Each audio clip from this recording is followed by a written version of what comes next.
अस्सलामुअलैकुम।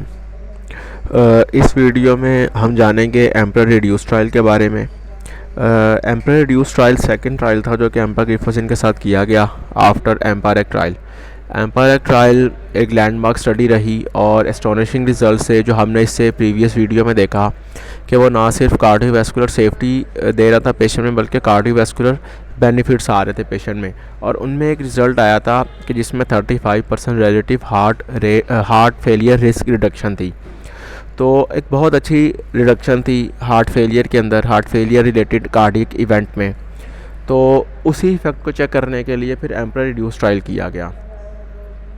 तो emperor reduce trial हुआ एम्पाग्लिफोसिन के इफ़ेक्ट्स को चेक करने के लिए, इनके कार्डियोवैस्कुलर इफ़ेक्ट को और इनके जो किडनी पे जो बेनिफिशियल इफ़ेक्ट हैं उनको चेक करने के लिए किया गया ऐसे पेशेंट में जिनमें हार्ट फेलियर था विद रिड्यूस्ड इजेक्शन फ्रैक्शन।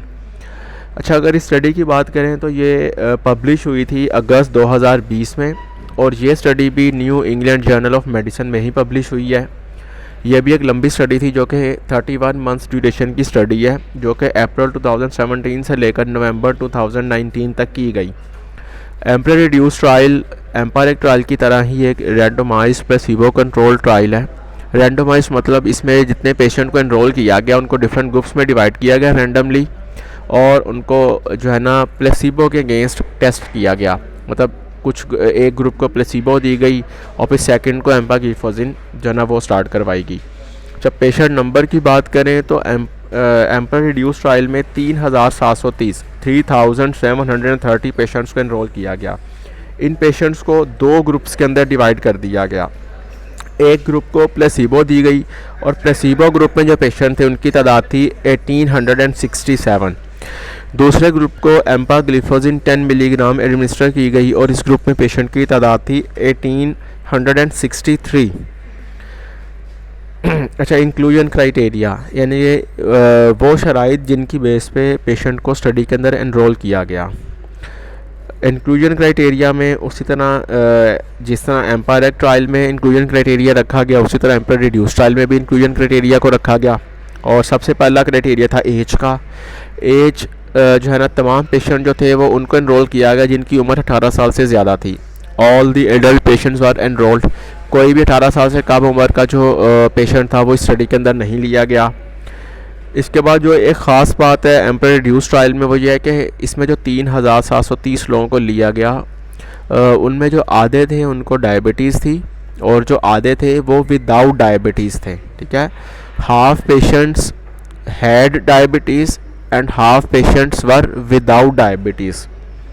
लेकिन जो जितने भी पेशेंट थे 3730 वो तमाम के तमाम में हार्ट फेलियर था, और हार्ट फेलियर था विद रिड्यूस्ड इजेक्शन फ्रैक्शन। और तमाम पेशेंट की जो इजेक्शन फ्रैक्शन थी वो 31 से 40% के दरमियान में थी। ना 31 से कम किसी की इजेक्शन फ्रैक्शन थी जो पेशेंट लिए गए, और ना 40 से ज़्यादा थी। तो 31 से 40% के दरमियान इस रेंज के अंदर इजेक्शन फ्रैक्शन थी इन पेशेंट्स की, और हार्ट फेलियर के साथ तमाम पेशेंट। किडनी स्टेट की बात करें तो कोई भी ऐसा पेशेंट इस स्टडी में एनरोल नहीं किया गया जिसका EGFR 30 ml/मिनट से कम हो। तमाम के तमाम पेशेंट जो 3730 इस स्टडी के अंदर लिए गए उनका EGFR 30 ml/मिनट से ज़्यादा था। इसी तरह anti pro BNP level. Anti pro BNP ये बेसिकली एक हार्मोन है जो कि हमारा हार्ट सेक्रीट करता है, और इसके जो लेवल है ये हार्ट के फेलियर को जो है ना हम डायग्नोज करने के लिए इसके लेवल्स को चेक करते हैं। तो इसमें ऐसे पेशेंट जिनका लेफ़्ट वेंट्रिकुलर इजेक्शन फ्रैक्शन यानी कि LVEF 31 से 35% के दरमियान था, उनमें एट लीस्ट 1000 पिकोग्राम पर ml 1000 pg/ml पिकोग्राम/ml एट लीस्ट इतना लेवल था एंटी प्रो BNP का। और ऐसे पेशेंट जिनमें लेफ़्ट वेंट्रिकुलर इजेक्शन फ्रैक्शन यानी कि LVEF 36 से 40% के दरमियान था, उनमें मिनिमम एट लीस्ट 2500 पिकोग्राम/ml जो था वो एंटी प्रो BNP का लेवल था। तो ये तो था इंक्लूजन क्राइटेरिया कि जो पेशेंट इस क्राइटेरिया पे पूरा उतरे उन्हीं इस स्टडी के अंदर इनरोल किया गया। जो इस क्राइटेरिया पे पूरा नहीं उतरे या इसके किसी भी पैरामीटर पे नहीं पूरा उतरे इस क्राइटेरिया के, उनको स्टडी से आउट कर दिया गया। अच्छा, फिर हम बात करते हैं आउटकम्स की। ये स्टडी क्यों की जा रही थी, इस स्टडी करने के इस ट्रायल के मकासद क्या थे।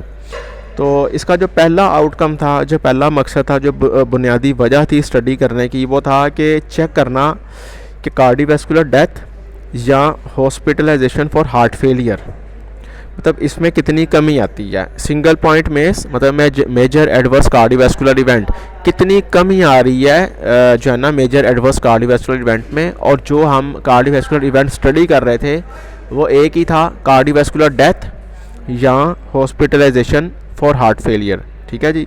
और जो सेकेंडरी आउटकम था इस स्टडी का, उसमें फिर 2 पॉइंट थे हमारे पास।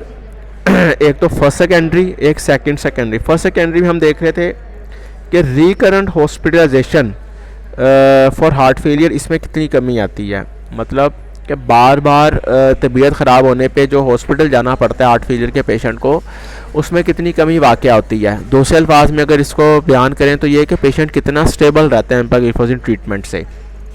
और सेकंड सेकेंडरी में था डिक्लाइन इन ईजीएफआर, क्योंकि with the passage of time diabetic patient में ईजीएफआर में कमी आना शुरू हो जाती है, मतलब किडनी डैमेज होना शुरू हो जाता है with the passage of time. तो उसमें ये देखना था कि ईजीएफआर में जो कमी आ रही है पेशेंट की, यानी कि जो किडनी डैमेज हो रही है पेशेंट की, उसमें कितनी प्रोटेक्शन होती है, उसमें कितनी कमी वाक़या होती है। तो ये आउटकम थे स्टडी के। फिर ये कुछ पेशेंट करैक्टरिस्टिक्स हैं, मतलब कि प्लेसिबो ग्रुप में जो पेशेंट डाले गए उनके करैक्टरिस्टिक और जो एम्पाग्लिफोजिन में डाले गए उनके मतलब करैक्टरिस्टिक के लिहाज से किस किस नंबर में जो है ना वो डिफरेंट ग्रुप में डिवाइड हुए। अगर हम डायबिटिक पेशेंट की बात करें तो जैसे हमने पहले बात की कि इस स्टडी में जो 3730 लोगों को लिया गया उनमें आधे डायबिटीज़ के साथ थे और आधे विदाउट डायबिटीज़ थे। तो अब जो आधे डायबिटीज़ के जो पेशेंट थे, जो हाफ थे डायबिटिक पेशेंट, उनको भी फिर हमने आधा आधा डिवाइड किया दोनों ग्रुपों में, आधे प्लेसिबो ग्रुप में इनरोल किए और आधे एम्पाग्लिफोजिन वाले ग्रुप में शामिल किए। तो 929 प्लेसिबो ग्रुप में गए और 927 एम्पाग्लिफोजिन ग्रुप में डिवाइड हुए। फिर हार्ट फेलियर, क्योंकि तमाम पेशेंट को हार्ट फेलियर था, जो कि NYHA क्लास 2 to 4 के पेशेंट थे। NYHA means New York heart association, ये बेसिकली एक बॉडी है जो कि हार्ट फेलियर के पेशेंट की क्लासिफिकेशन जारी करती है। जिस तरह डिफरेंट बीमारियों की स्टेजिंग होती है, कैंसर की स्टेजिंग आप होंगे कि कैंसर को डिफरेंट स्टेजेस में डिवाइड किया जाता है, स्टेज 1 कैंसर, स्टेज 2, स्टेज 3, उनकी सिवियरिटी के लिहाज से, सिम्टम्स के लिहाज से। इसी तरह ही हार्ट फेलियर को भी 4 क्लासेस में डिवाइड किया जाता है। क्लास 1 मतलब इसमें वो जिनमें हार्ट फेलियर के सिम्टम्स होते हैं, क्लास 2 जिनमें मॉडरेट सिम्टम्स होते हैं, क्लास 3 ये सवेयर सिम्टम वाले पेशेंट होते हैं, और क्लास 4 जिसमें क्रिटिकल सिम्टम होते हैं हार्ट फेलियर के। तो इस स्टडी में जो पेशेंट जो लिए गए एम्परर रिड्यूस ट्रायल में, उनमें जो हार्ट फेलियर था वो क्लास 2 to 4 के दरमियान के पेशेंट थे। और फिर उनको जो बतदरीज डिवाइड किया गया, जैसे हम बात करें NYHA क्लास 2 के जो पेशेंट थे, उनकी जो कुल तादाद थी उसमें से 1401 पेशेंट प्लेसिबो ग्रुप में गए और 1399 लोगों को एम्पाग्लिफोजिन ग्रुप में रखा गया। इसी तरह क्लास 3 के पेशेंट 455 प्लेसिबो ग्रुप और 455 ही एम्पाग्लिफोजिन ग्रुप में थे। क्लास 4 के जो थे 11 पेशेंट प्लेसिबो ग्रुप में और 9 पेशेंट जो थे वो एम्पाग्लिफोजिन ग्रुप में थे।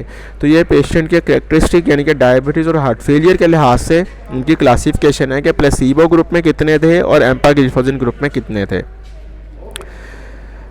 अब रिजल्ट्स की बात करें तो SGLT2 इनहिबिशन विद एम्पाग्लिफोजिन ये बहुत इफेक्टिव रही, ठीक है। एम्पाग्लिफोजिन बहुत इफेक्टिव रही हार्ट फेलियर में विद रिड्यूस इजेक्शन फ्रैक्शन, और दोनों तरह के पेशेंट में जो डायबिटीज़ के साथ थे या विदाउट डायबिटीज़ थे। अगर हम रिज़ल्ट्स की बात करें तो जो हमारा प्राइमरी एंड पॉइंट था, जो प्राइमरी आउटकम था, जो कि था कार्डियोवैस्कुलर डेथ या हार्ट फेलियर हॉस्पिटलाइजेशन, तो उसमें रिलेटिवली 25% रिडक्शन देखी गई, रिस्क रिडक्शन। फिर जो हमारे पास फर्स्ट सेकेंडरी आउटकम था जो कि था recurrent hospitalization for heart failure, उसमें 30% रिलेटिव रिस्क रिडक्शन देखी गई एम्परर रिड्यूस ट्रायल में। और फिर जो हमारा सेकेंडरी आउटकम था यानी कि डिक्लाइन इन EGFR, उसमें 50% रिलेटिव रिस्क रिडक्शन देखी गई विद एम्पाग्लिफोजिन।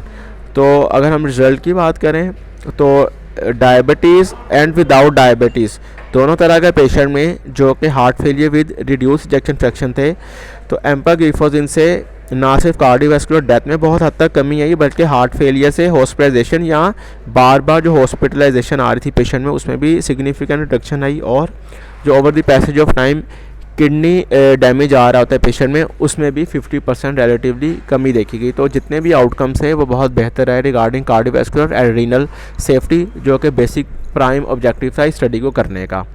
तो ये था एम्पर रिड्यूस ट्रायल का एक छोटा सा introduction. So that was all about emperor reduce trial. Thank you.